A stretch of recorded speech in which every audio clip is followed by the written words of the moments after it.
on distingue trois niveaux de maturité, trois étapes de maturité dans le système d'information d'un distributeur. On avait la première génération de système d'information pour un distributeur physique, traditionnel, qui reposait sur un système en point de vente quand il y avait un point de vente, et puis sur un système central de gestion des marchandises et de la supply chain.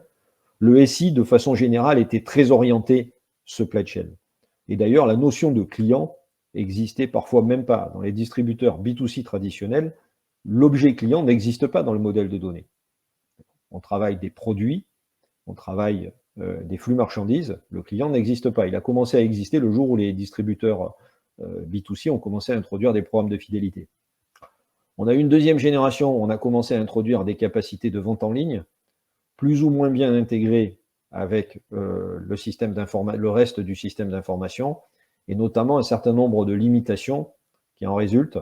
Par exemple, pour pouvoir faire des parcours clients de type click and collect ou de type je commande en ligne, je retourne mon produit en magasin.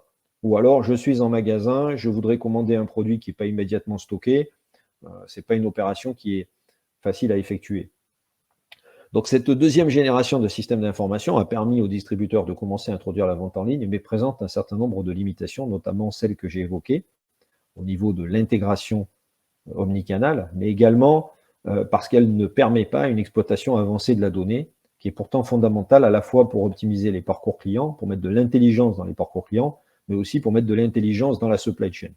Et donc, on voit émerger une troisième génération d'architecture qui repose sur des briques organisées un peu différemment, une plateforme de commerce transversale qui couvre aussi bien les parcours clients physiques que les parcours clients digitaux, un hub omnicanal qui repose sur des API et qui permet d'assurer un dialogue temps réel entre les différentes applications du système d'information, et surtout une plateforme dédiée à l'exploitation avancée de la donnée qui repose sur la plupart du temps sur un data lake et qui permet d'exploiter la donnée à la fois entre guillemets en temps réel et en mode asynchrone quand c'est pertinent.